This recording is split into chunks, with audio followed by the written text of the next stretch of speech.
기도드리겠습니다. 날마다 숨쉬는 순간순간마다 우리를 보호해 주시고 인도해 주시는 주님, 거룩한 주님의 날에 예배드리게 하시니 감사합니다.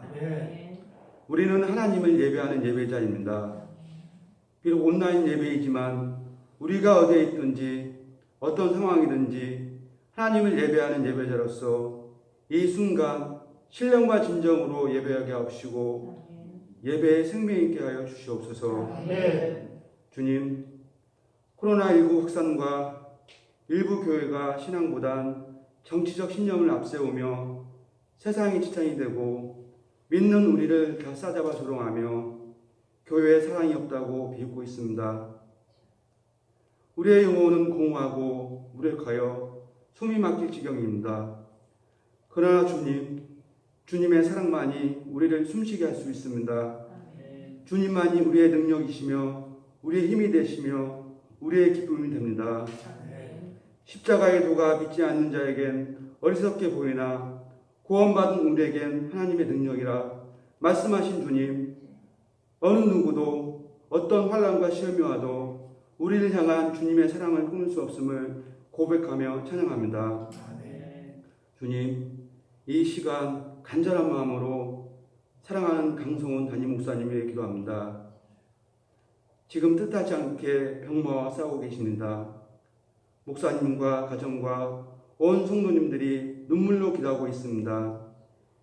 히스기야가 눈물로 하나님께 기도할 때 내가 내 기도를 들었고 내 눈물을 보았노라, 내가 너를 낫게 하리라 말씀하신 주님, 목사님과 온 성도님들의 눈물의 기도를 들어주사 깨끗하게 낫게 하여 주시옵소서.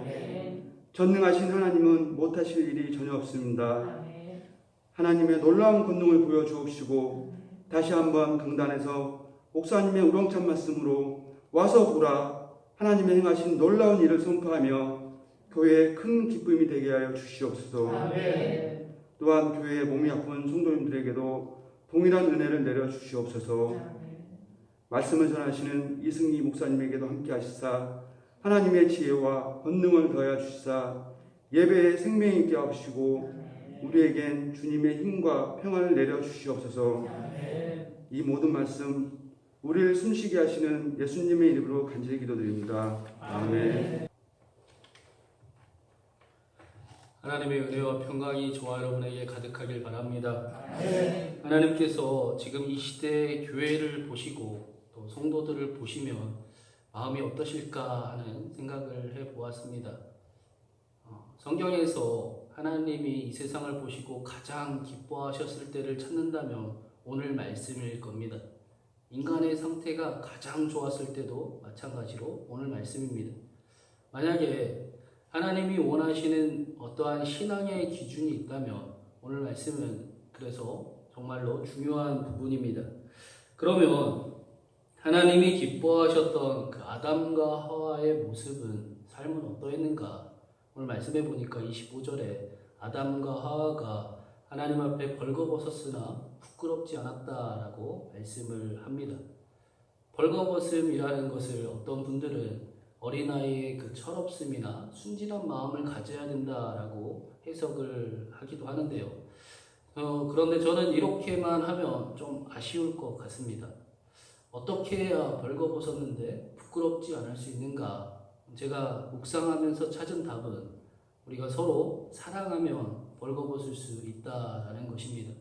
서로 사랑하는 사이가 되면 벌거벗음이 부끄러움이 아니라 오히려 하나가 됨을 경험하게 합니다.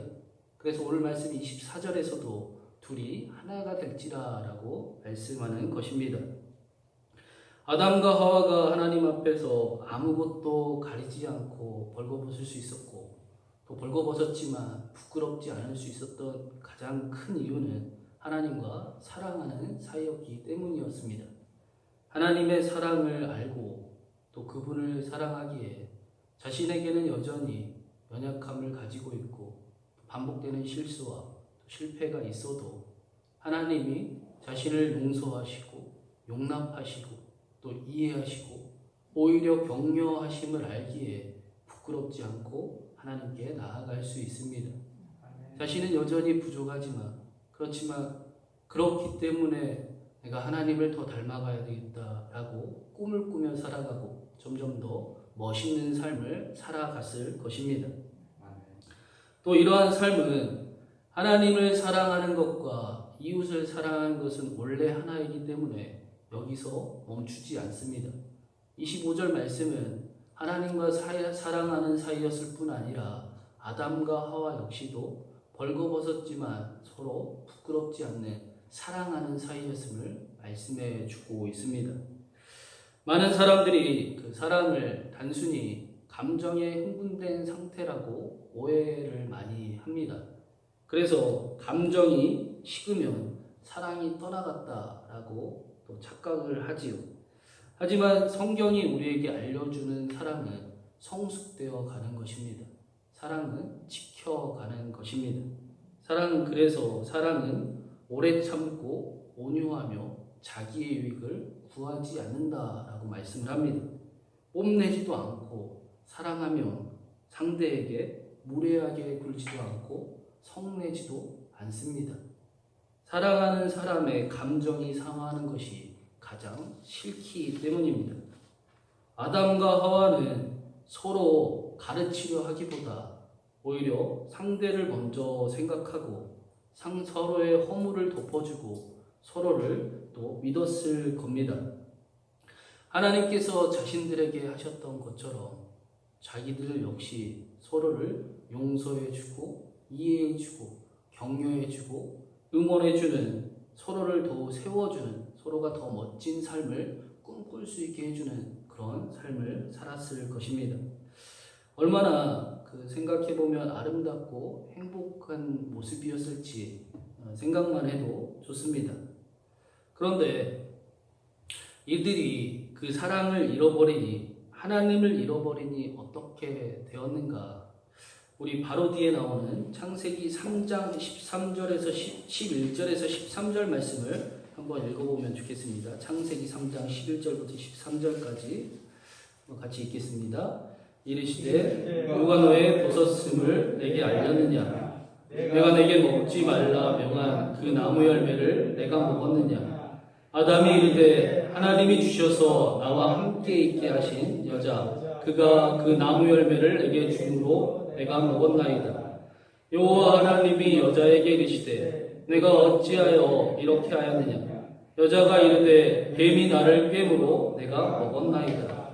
선악과를 먹고 나서 먹은 것을 하나님께 들키고 난 뒤에 아담이 한 행동입니다. 여러분 같으면, 여러분이 이 아담과 같은 상황이라면 어떻게 행동하실 것 같습니까? 저 같으면 하나님, 제가 그랬습니다. 제가 잘못했습니다.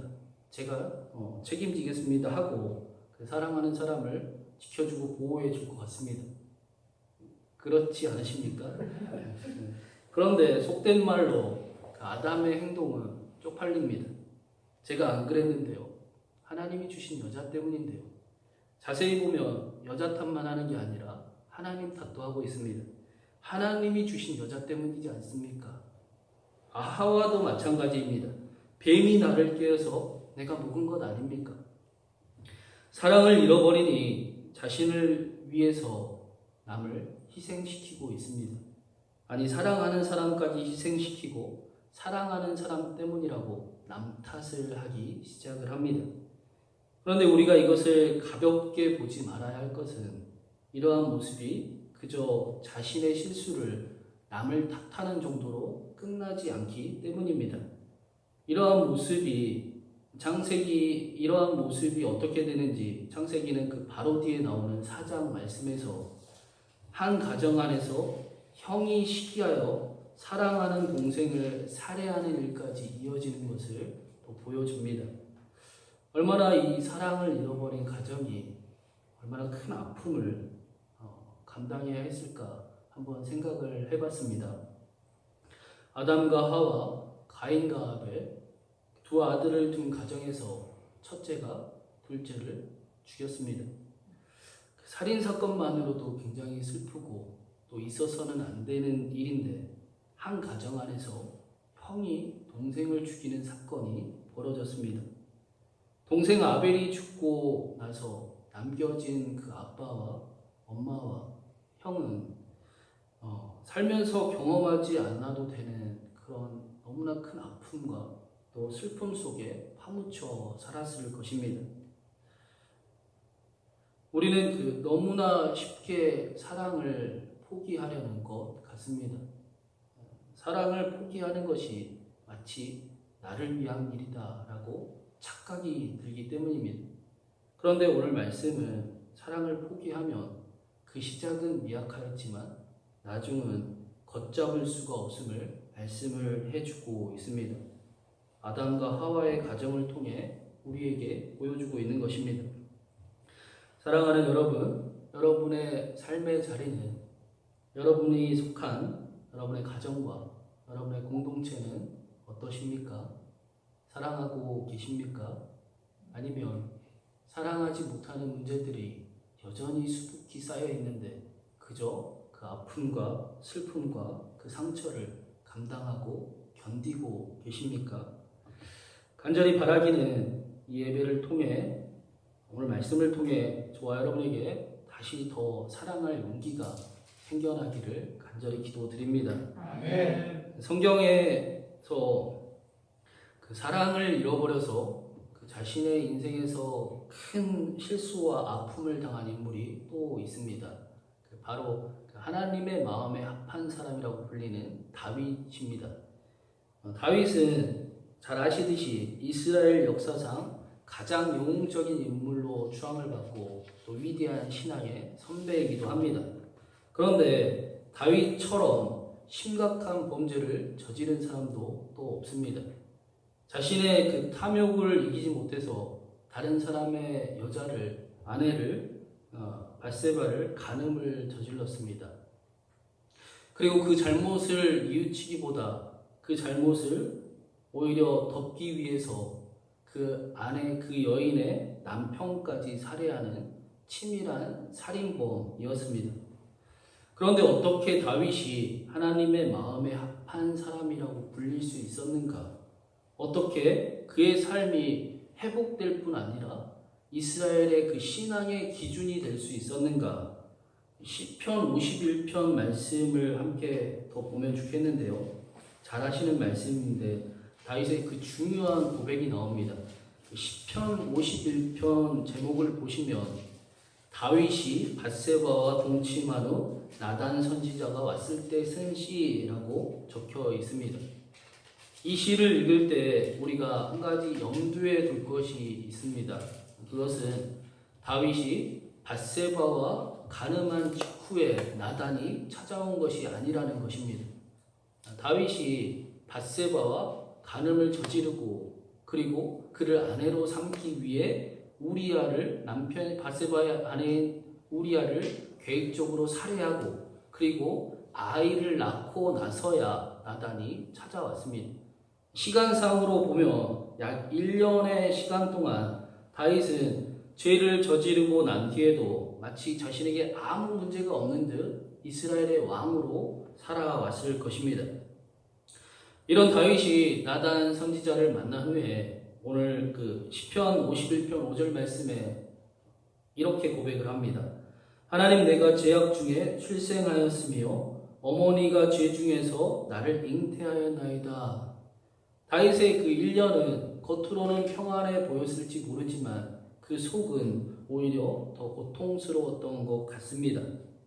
그저 자신을 조금 더 사랑하고 자신의 그 욕망을 자신을 먼저 생각했던 일들이 치밀한 살인을 저지를 정도로 걷잡을 수 없이 커져버렸습니다. 사랑을 잃어버리고 만나게 되는 수많은 문제들 속에서 이게 아닌데 하며 자신을 스스로 살피는 시간을, 고통의 시간을 보냈던 것입니다. 나는 태어나기 전부터 어머니의 모태부터 죄인이었습니다. 라는 고백을 보면 아마 다윗 역시도 스스로 자신의 그 잘못을 깨닫고 알고 해결해 보려고 했던 것 같습니다. 하지만 아무리 노력을 해도 스스로 노력해도 해결되지 않는 문제들, 반복적인 그 실수와 실패들은 스스로 하나님, 내가 모태에서 죄 중에 태어난 사람처럼 내가 너무 악한 존재군요. 하나님, 나는 원래 악한 존재였습니다. 하나님, 나는 하나님이 필요합니다. 나는 하나님의 은혜가 필요한 사람입니다. 라고 고백하게 되었던 것입니다. 그리고 다윗은 하나님께 자신을 변호하고 허물을 가리기보다 자신의 깊은 곳까지 숨기지 않고 마치 하나님의 은혜와 그 사랑이 없으면 안 되는 자처럼 하나님을 찾고 하나님께 구하고 하나님께 있는 그대로 벌거벗은 모습으로 나아갑니다. 다윗은 다른 건 다 잃어버려도 하나님께서 여전히 자신을 사랑하신다는 사실은 잊지 않았던 것 같습니다. 이것이 다윗이 하나님의 마음에 합한 사람이라고 불리는 이유이기도 합니다. 하나님께서 여전히 저와 여러분을 사랑한다는 이 사실을 잃어버린 이 땅에 육신을 입고 이 땅을 찾아오셨지요. 그리고 감추고 숨기고 또 벌거벗지 못하는 그래서 혼자 고통당하는 자들을 위해 하나님이 벌거벗기시고 십자가에 달려 죽으셨습니다. 벌거벗지 못하는 우리들을 위해 하나님께서 먼저 벌거벗으신 것입니다. 그분의 이름을 예수 그리스도라고 부릅니다. 그래서 그리스도인 안에는 자신을 위해 벌거벗은 하나님이 함께 계십니다. 벌거벗은 하나님의 그 사랑이 살아갈 힘과 용기가 되기도 합니다.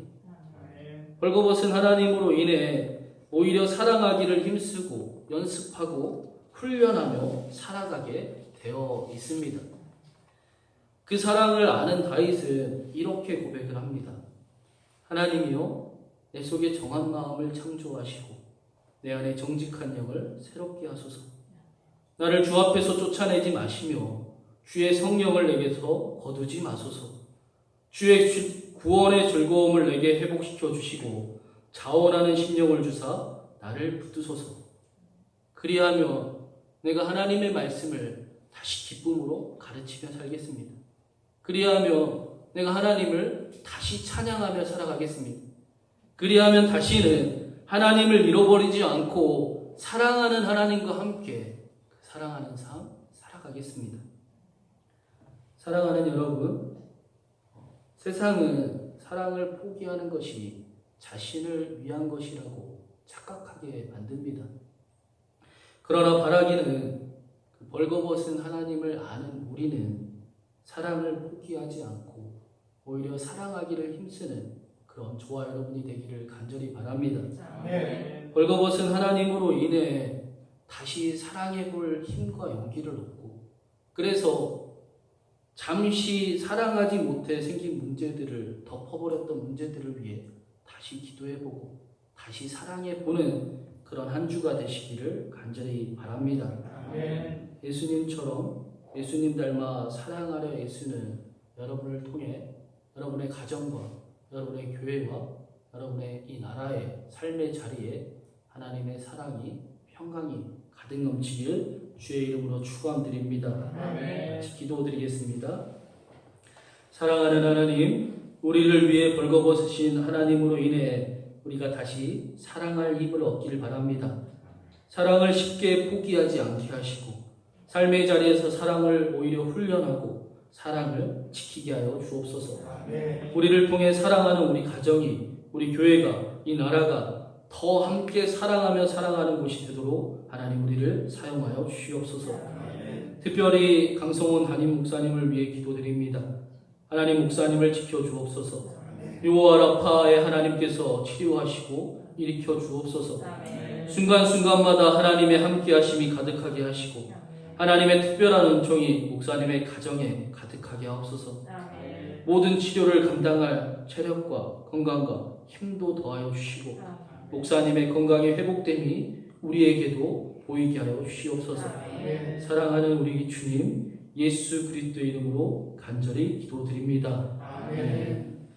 이제는 우리 구주 예수 그리스도의 크신 은혜와 하나님 아버지의 놀라우신 사랑하심과 성령 하나님의 도우심과 함께하심이 벌거벗은 하나님으로 인해 다시 사랑하기를 힘쓰고 기도하고 또 사랑을 지키려 행하는 모든 성도들의 머리 위에, 그들의 가정과 그들의 삶의 자리 위에, 이 나라 이 민족 위에, 특별히 강성호 목사님과 그 가정 위에 이제로부터 영원히 함께 하시기를 간절히 축원하옵나이다. 아멘.